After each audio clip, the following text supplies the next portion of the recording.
오늘은 시장조사론 14강 카이제곱 검정과 회귀 분석에 대해서 강의하도록 하겠습니다. 카이제곱 검정, 명목 척도로 구성된 한 모집단의 특성을 검정하는 방법으로 성공 또는 실패로 나타나는 두 가지 가능한 값 중 하나를 가질 수 있다라는 거고요. 모집단 전체에서 차지하는 비율에 관한 가설 검정이다 라는 거고, 데이터를 생성하는 실험이 이항 실험이나 다항 실험이다 라는 겁니다. 이항은 두 가지 항이고 다항 실험은 3개, 4개 더 많아질 수도 있겠죠. 이러한 실험, 생성 실험이다 라는 거고, 그 다항 실험은 다음과 같은 특성을 가지는 실험이다 라고 해서, 실험은 고정된 n번의 시행으로 구성되고 각 시행의 결과는 소위 셀이라고 부르는 K개 범주 중 하나로 분류된다. 각 시행에서 셀 i가 발생할 수 있는 PI는 일정하며 그 모든 확률의 더하 합은 1이다 라는 것이고, 각 실험의 각 시행은 다른 시행들과 독립적이다 라는 겁니다. 서로 중복되지 않는다는 것이죠. 그래서 이 카이제곱 검정은 전전 시간에 한번 해봤습니다. 교차 분석표하고 좀 유사합니다. 그때도 카이제곱 검정했죠. 그런데 그때는 교차 분석표로만 해서 했고, 이번에는 이 검정하는 방법을 배우는 겁니다. 예제 1, 섬유유연제 A와 B사는 시장 점유율이 지금 현재 45%, 40%, 그리고 기타사들이 15%의 시장 점유율을 보이고 있습니다. 그래서 전체가 100%죠. 근데 A와 B사가 공격적인 광고 후에 200명의 고객을 대상으로 선호도 조사를 했더니 200명 중에 A사는 102명, B사는 82명, 기타는 16명으로 조사되었다라는 겁니다. 공격적인 광고 후에 유의수준 5% 범위 내에서 선호도가 변화하였는가를 검증하시오라는 겁니다. 그래서 연구 가설은 어떻게 되겠어요? 공격적인 광고를 했으니까 달라지겠다, 다를 것이다, 동일하지 않다, 이렇게 연구 가설이 설정되고, 규모 가설은 기존의 시장 점유율인 45%, 40%, 15% 이 범위 내일 것이다 라고 가정을 하겠죠. 그래서 카이제곱 적합도 검정 통계량은 밑에 공식이 이렇게 나와 있고, V 즉 자의도는 K-1이다 라는 겁니다. 그러니까 지금은 3개 사죠. A, B, 기타. 그러니까 K 빼기 1은 3 빼기 1이 돼서 자의도는 2가 되겠네요. 그래서 여기에서 기대값, 기대치 200 곱하기 45, 200 곱하기 40, 200 곱하기 15 해서 90, 80, 30 정도가 200명을 대상으로 했을 때는 기존의 고객 분포라고 우리가 추정을 할 수가 있죠. 그래서 이거를 갖다가 이제 검정을 해 보겠습니다. 검정하는 방법은 아까 그 카이제곱 그 공식에 따라서, 이 표에 따라서 관측도수, 기대도수, 그리고 그 차이를 산출한 다음에 이 공식에 넣어서 카이제곱 값을 산출하게 됩니다. 그러면 8.18이 나와요. 그러면 카이제곱 분표표에서 K값이 3이니까 자유도 2죠. 자유도 2에 카이제곱 0.05 분표표를 보면 임계치 값이 5.99147이 됩니다. 5.99147보다 지금 카이제곱 값, 검증 통계량 값이 8.18로 훨씬 높죠. 그러니까 연구가설을 채택할 만한 충분한 증거가 있죠. 연구가설이 채택이 되고 유의한 변화가 있다라는 겁니다. 그래서 이 카이 제곱 검정하는 것을 한번 설명을 해봤습니다. 카이 제곱 검정은 중요한 전제가 뭐죠? 척도가 명목척도였다는 거예요. 명목척도. 명목척도를 명목척도로 다시 이렇게 알아보는 겁니다. 그래서 검정하는 방법이다 라는 거죠. 그 다음에 이제 회귀 분석에 대해서 알아보도록 하겠습니다. 회귀 분석. 회귀의 의미는 한 바퀴 돌아서 다시 제자리로 돌아오면 아버지 키가 아무리 크더라도 아들의 키는 다시 아들 세대의 평균으로 접근한다라는 겁니다. 어디에 접근해요? 평균으로 접근한다라는 겁니다. 굉장히 중요한 겁니다. 평균으로 접근한다. 회귀 분석의 정의에 대해서는 독립변수가 종속변수에 미치는 영향력의 크기를 파악하여 독립변수의 특정한 값에 대응하는 종속변수 값을 예측하는 선형 모형을 산출하는 방법이다. 종속변수의 값을 예측한다라는 겁니다. 그 다음에 선형 모양, 직선의 모양이라는 거죠. 라인을 산출하는 방법이다. 예를 들어서 매출액은 광고 횟수에 따라 어떻게 변하는가? 제조 환경을 개선하고 생산한 생산량은 어느 정도 증가할 것인가? 담배 판매량과 폐암 환자 수와의 관계는 어떠한가? 이런 것이 독립변수가 되고 광고 횟수, 제조 환경, 담배 판매량 이런 것도 독립변수가 되고 회귀 분석을 통해서 매출액, 생산량, 폐암 환자 수 이런 것이 종속변수가 돼서 예측 설명하는 그 회귀선을 도출하게 된다라는 겁니다. 회귀 분석의 종류를 보면 회귀 분석은 독립변수의 수와 척도 그리고 독립변수와 종속변수 간의 관계에 따라 회귀 분석의 종류가 구분이 된다라는 겁니다.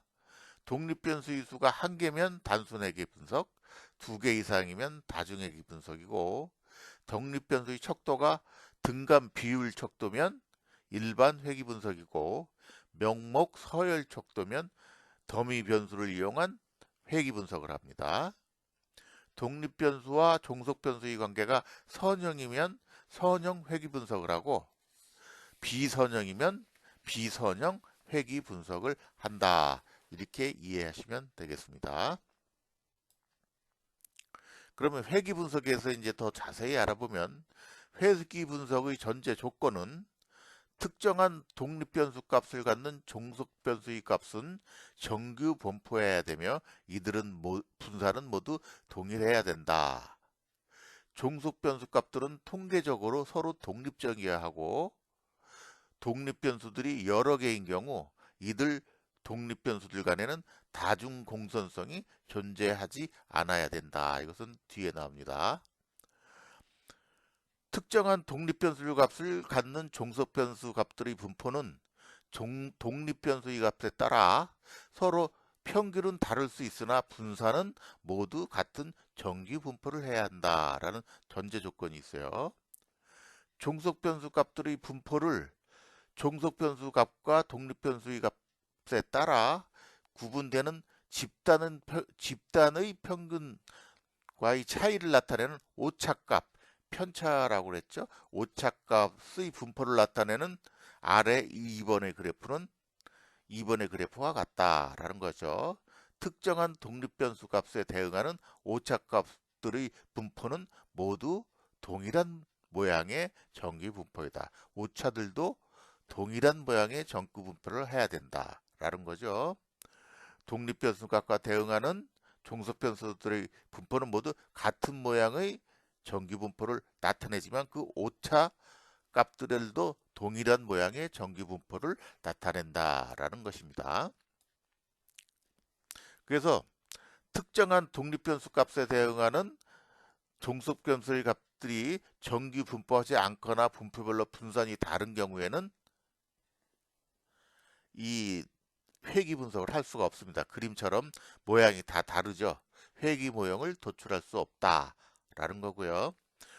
다중 공선성에 대해서 좀 전에 언급이 됐죠. 다중 공선성이라는 것은 뭐냐면 변수들 간의 상관관계, 하나의 독립변수가 다른 독립변수에 미치는 영향이 클수록 다중공선성이 존재한다.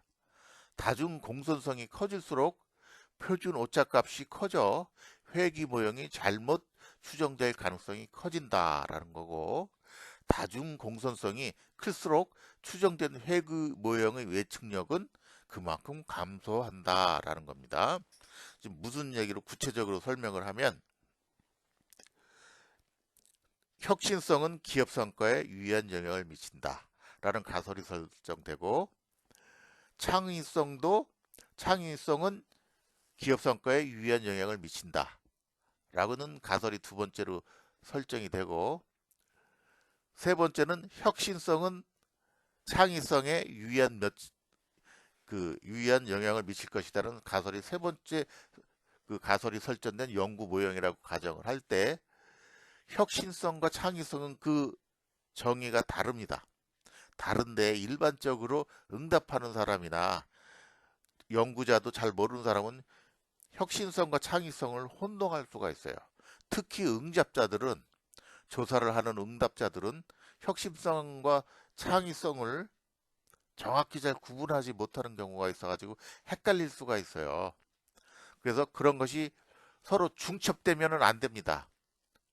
완벽하게 분리되는 게 좋은데 사회과학에서는 완벽하게 분리될 수가 없어요. 혁신성 개념과 창의성 개념을 응답자들이 완벽하게 분리해서 이해해서 응답하면 좋은데, 그것이 완벽하게 분리될 수가 밖에 없습니다. 그래서 어느 정도 겹칠 수밖에 없어요. 그런데 그것이 겹치면 겹칠수록 회귀 분석의 설명력은 떨어지고 안 좋은 회귀선이 된다. 그래서 이 다중 공선성을 분석을 해야 되고, 그것을 유의 있게 관심을 가져야 된다라는 그 얘기입니다. 그래서 다중 공선성 측정 방법은 공차 한계법과 분산 확대 지수법이 있습니다. 이 그림을 한번 잘 보십시오. 그래서 이 벤 다이어그램이죠. 그래서 이 그래프를 보면 다중 공선성이 존재하지 않는 그림은 이제 세 번째 그림, 저런 상태가 되는 거고요. 즉 독립변수 x1과 x2가 완전히 겹치지가 않죠. 이런 것이 존재하지 않는데, 근데 사회과학에서는 어느 정도 중복될 수밖에 없고 그것을 최소화하는 것이 중요하다라는 거고요. 그 공차 한계법은, 공차 한계에서는 1 빼기 R의 제곱이라는 것인데, 이 R제곱은 뒤에서 나옵니다. 그래서 R제곱은 대개 0.5, 0.6이면 높은 수치입니다. 그래서 공차 한계란 여러 개의 독립 변수들 중에 하나의 독립 변수를 종속 변수로 하고 나머지 독립 변수로 하여 공차 한계가 커진다는 것은 하나의 독립 변수가 다른 독립 변수에 의해 설명되는 변량이 작다는 의미다라는 겁니다.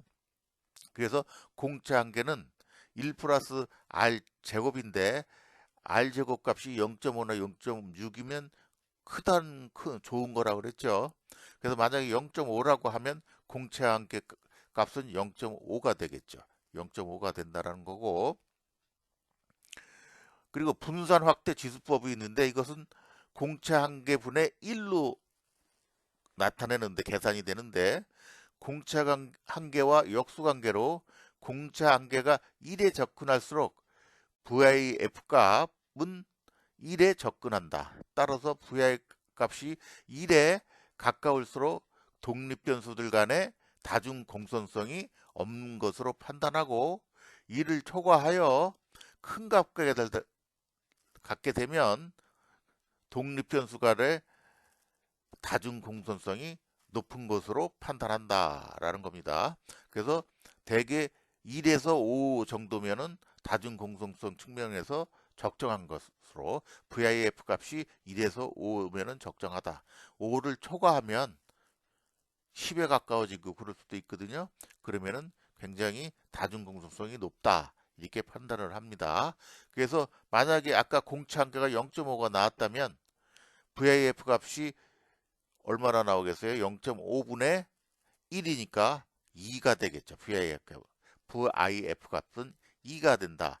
그래서 적정하다. 이렇게 우리가 판단할 수 있다라고 할 수 있죠.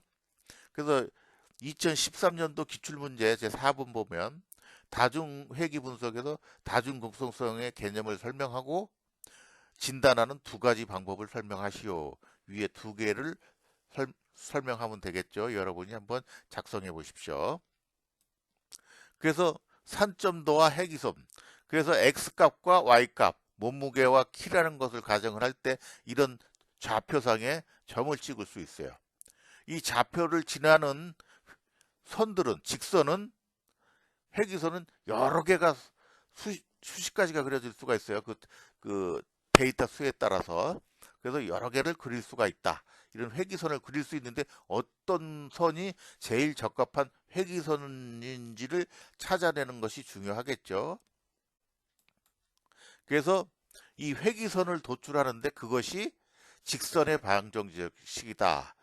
그래서 y는 b 플러스 ax 같은 직선의 방정식을 도출을 하는 것이다. 그래서 학생들의 몸무게와 키를 조사하여 그린 3점도를 바탕으로 회귀 분석을 이용하여 긴 쪽으로 타원을 이루는 3점도의 중앙을 통과하는 회귀선을 찾아낸다라는 겁니다.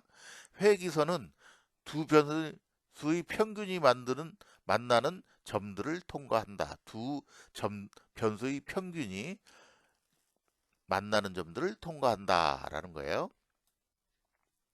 그래서 이 자료 키와 몸무게 이 자료를 갖고서 응답자 20명에 대한 것을 조사를 했습니다. 이렇게 해서 산점도를 그리고 회기선을 도출을 해내는 건데 몸무게와 키에 관한 자료를 위하여 선형 회기식을 도출한다. 직선의 회기식을 도출을 한다라는 겁니다. 그래서 회기식을 이용하여 몸무게에 따른 키를 예측한다라는 거예요. 몸무게가 몇 킬로면 키가 얼마나 될 것이다 라고 예측을 하는 거예요. 그래서 도출된 회기선은 두 변수의 평균이 교차하는 점을 통과한다라는 겁니다. 그래서 이 선과 점과의 거리, 이것은 잔차, 즉 편차가 되는 겁니다.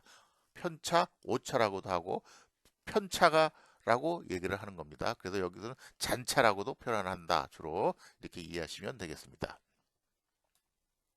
그래서 이 잔차, 가상의 회기선과 관측지들 간의 거리, 즉 잔차의 절대값을 모든 관측지에 대하여 구한 다음 그 합을 최소화하는 직선이 가장 적합한 회기선이다. 그러죠. 잔차의 거리가 가장 작은 거리, 데이터가 한 10개든 20개든 요번에 20개니까 20개가 있지 않겠습니까? 그 거리들이 잔차와 회기선과의 거리들이 제일 작은 것의 제일 적합한 회기선인데 일반적인 잔차는 양수나 음수값을 가지겠죠. 그 회기선 밑에 있는 것들은 음수값을 가집니다. 음수가 될 수 있으므로 단순한 잔차의 합은 회기식을 구하는 기준으로는 적합치 않다라는 겁니다. 왜냐하면 다 더하면 제로가 되거든요. 그러나 절대값은 또 컴퓨터를 이용한 계산이 불가능합니다. 불가능한 게 아니라 불편해요. 그것을 바꿔주는 과정을 또 거치기 때문에 불편합니다. 절대값으로 하게 되면 음수에 절대값을 씌워주면 양수가 되잖아요. 그런 과정을 한번 더 거쳐야 되기 때문에 불편하다라는 겁니다. 그래서 찾아낸 게 수학자들이 어떻게 하냐면은 잔차 제곱이라는 개념을 도입을 했어요. 관측지와 회기선 간의 잔차를 제곱한 값을 모든 관측지에 대하여 구한 다음 그 합을 최소화하면 최적의 회기선을 도출할 수 있다라는 겁니다. 그럼 그림에서 사각형 면적의 합이 가장 작은 회기선이 최적의 회기선이 되고 그 서식이 밑에 있는 그 서식이 되겠습니다. 즉 뭐냐면 잔차 제곱은 밑변분의 높이인데 밑변하고 높이가 같죠. 그러니까 정사각형의 넓이를 구한다라는 겁니다. 지금 키와 몸무게는 20개의 데이터가 있으니까 20개에 대한 잔차 제곱은 20개의 정사각형의 넓이를 구하는데 그 정사각형의 넓이의 합이 제일 작은 것이 제일 적합한 회기선이다. 이렇게 이해하시면 되겠습니다. 그래서 최소 자승법이다라는 겁니다. 관측치의 각과 회기선과의 거리인 잔차 제곱의 합을 최소화하는 직선식을 찾는 방법이고, 잔차의 합을 최소화하는 것이 아니고 잔차 제곱의 합을 최소화하는 직선식을 구한다라는 거고, 그래서 잔차 제곱합, 잔차 제곱합의 최소화, 그리고 절편과 기울기를 편미분해서 이렇게 절편과 기울기를 도출하게 됩니다. 그 다음에 절편과 기울기 값을 도출을 하게 되면 그 4번 밑에 있는 그러한 값이 도출이 돼요. 이러한 도출을 통해서 이제 회기신이 도출이 되겠습니다. 절편과 기울기 값을 아니까 직선의 방정식을 구할 수 있겠죠. 그래서 예를 들면 이 키와 몸무게 그 20개의 자료를 그 회기식을 구하는 그 절차대로 공식에 따라 이렇게 우리가 계산해 낼 수가 있습니다. 그래서 회기계수, 그래서 평균은 60.1이었고 그 Y 평균은 168이었어요. 그래서 이러한 과정을 거쳐서 회기선의 기울기를 구하니까 0.621이 21이 나왔죠. 0.621. 그리고 회기선의 절편은 130.678입니다. 그럼 회기선의 도출을 활용을 이 직선의 방정식에 도출을 적용을 해서 도출을 하면 키를 예측할 수가 있다라는 겁니다. 그래서 몸무게 67kg의 학생을 67kg를 이 0.621 곱하기 67을 하면 절편이 130.678이니까 이거를 계산을 하면 172.286이라는 값이 나오겠죠. 이게 종속 변수고, 그래서 67kg 학생은 172.285의 키가 추정이 된다. 이렇게 예측이 된다. 이렇게 우리가 결론을 내릴 수가 있는 것입니다. 그래서 회기 분석에 사용되는 편차의 개념은 총 편차가 있는데 회기선으로 설명할 수 있는 없는 편차가 있고 회기석으로 설명할 수 있는 편차가 있다라는 겁니다. 그래서 이 회기석으로 설명할 수 없는 편차, 그리고 회기석으로 설명할 수 있는 편차, 요거에 대해서 요 개념에 대해서 한번 그 평균을 y 평균 값을 기준으로 해서 나눠지거든요. 요거를 한번 읽어 보십시오. 그래서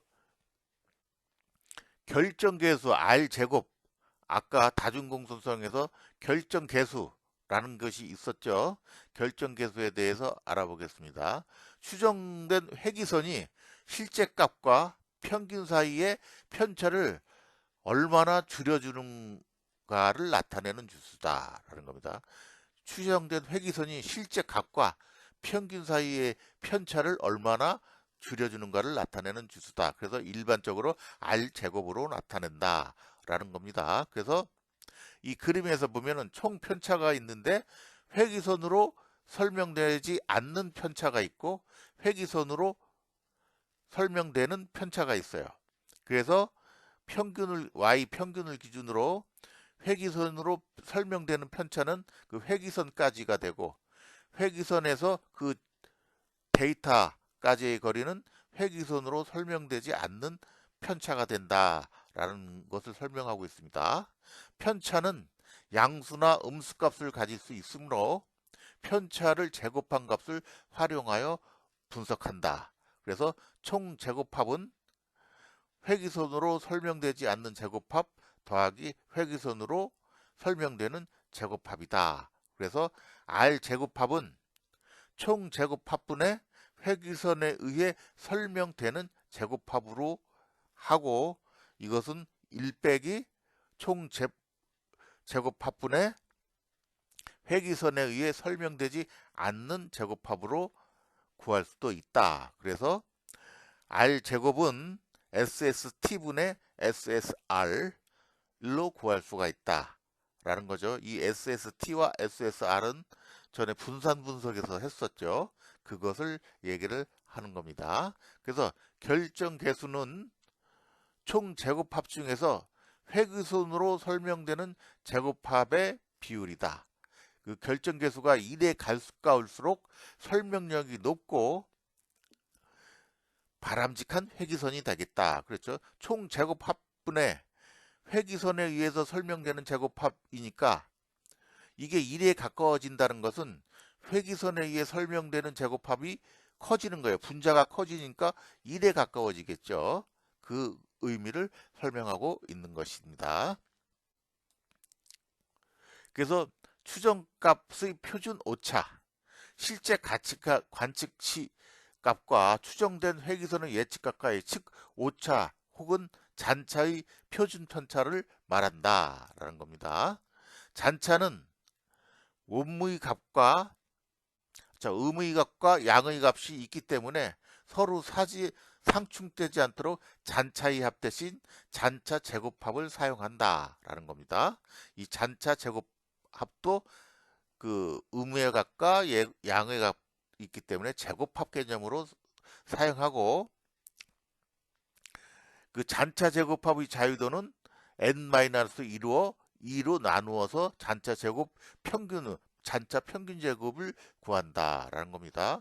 MSE를 구하는데 그 n-2분의 잔차 제곱 합을 나눠준다라는 겁니다. 이런 식으로 해서 그 잔차 제곱 합을 이제 활용해서 잔차 평균 제곱을 구한다라는 거예요. 이것도 분산해서 비슷한 개념이죠. 그래서 잔차 평균 제곱 MSE는 이런 식으로 구하고, 잔차 평균 제곱의 제곱값인 잔차 제곱 평균 추정값의 표준 오차가 된다. 잔차가 작을수록 회귀선의 표준 오차는 작아지고 표준 오차가 작을수록 추정된 회귀선이 적합하다고 할 수 있다. 그러나 표준 오차는 종속 변수의 측정 단위에 따라 그 크기가 달라지기 때문에 일정한 기준을 판단하기가 쉽지 않다, 어렵다라는 겁니다. 즉 킬로그램으로 몸무게를 쟀을 때와 그램으로 쟀을 때는 그 단위가 확 차이가 나죠. 그리고 센티미터와 미터로 쟀을 때는 그 단위가 확 차이가 나요. 그렇기 때문에 이 크기에 따라, 측정 단위에 따라 달라지기 때문에 판단을 하는데 어려움이 있다라는 겁니다. 그래서 단순 회귀 분석의 분석표를 보면 객관적으로 도출된 회귀식이 통계적으로 유의한가를 평가하는 방법이다. 회귀선의 설명력 R제곱이 아무리 높다 해도 통계적으로 유의하지 않으면 일반화하여 사용하기 어렵다. 분산 분석에서와 같은 방법으로 회귀식의 통계적 유의성을 먼저 검증해야 된다라는 겁니다. 그래서 안호와표가 이렇게 제시가 된다라는 겁니다. 회귀 분석에서. 그래서 아까 키와 몸무게 그것을 안호와표로 분산을 하니까 유의약률 0.005, 특별한 것을 제시하지 않으면 유의 수준은 항상 0.005, 95% 신뢰 수준으로 한다고 말씀드렸죠. 그리고 검정 통계량은 48.581 이렇게 해서 이 회귀식은 유의하다 판단을 할 수가 있습니다. 이 회귀식은 유의하다 판단을 할. 그래서 분석과 검증하는 과정이 같다라는 겁니다.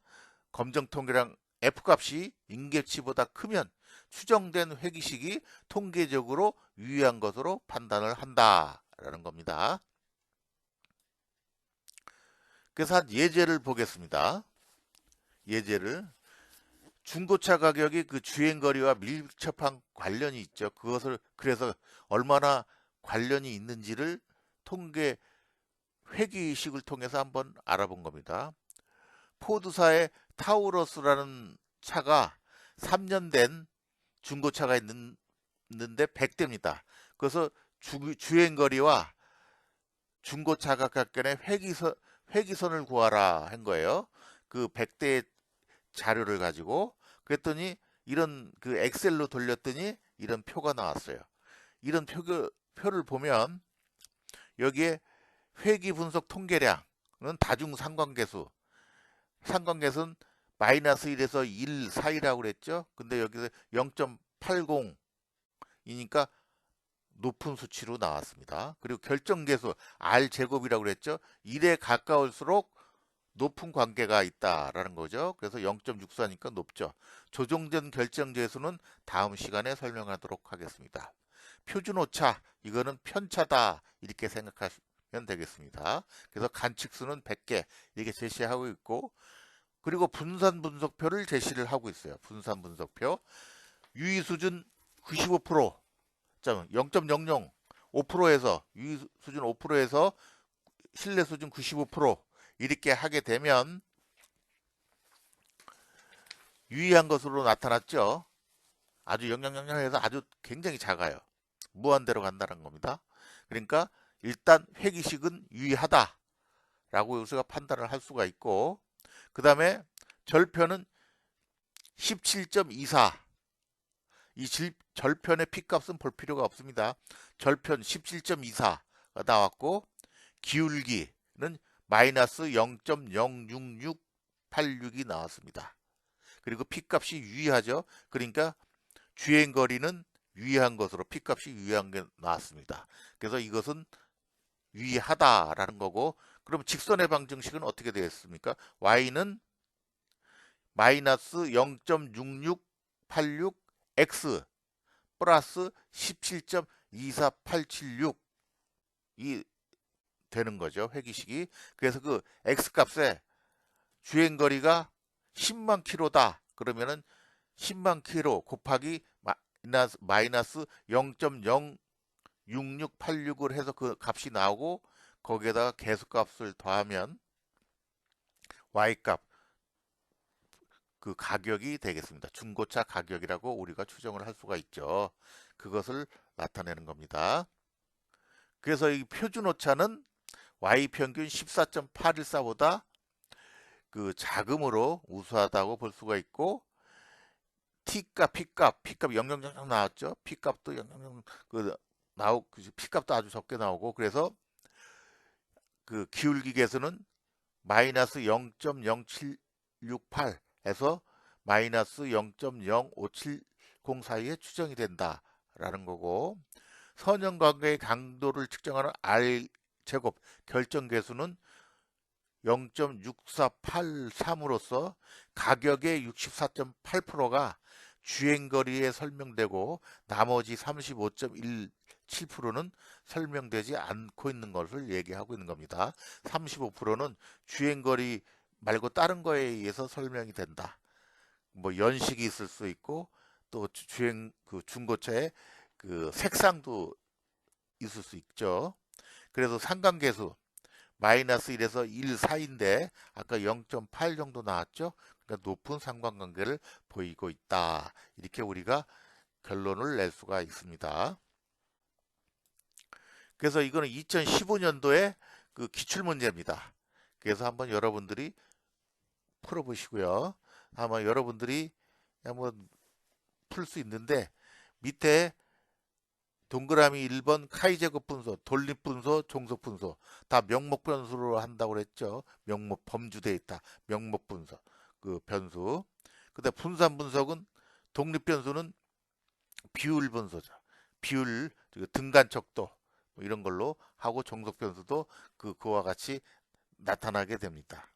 그리고 판별 분석은 여러분들 아직 안 했죠. 뒤에서 내가 이제 다음 강의에서 판별 분석을 하니까 그때 여러분들이 그걸 보면 이걸 쓸 수가 있습니다. 판별 분석도 그 명목 데이터를 갖고 한다. 이렇게 이해하시면 되겠습니다. 자, 오늘은 14강에 대해서 했습니다.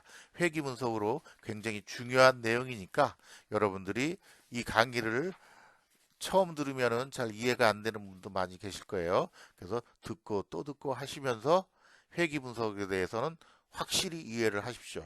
다음 시간에 다중회귀 분석을 이제 이거를 이해하면은 뭐 쉽습니다. 그리고 다중회계 문제가 주로 그 30점 문제로 출제가 되고 있어요. 그러니까 그 이번 시간에 회귀 분석을 잘 익혀두시기 바랍니다. 수고하셨습니다.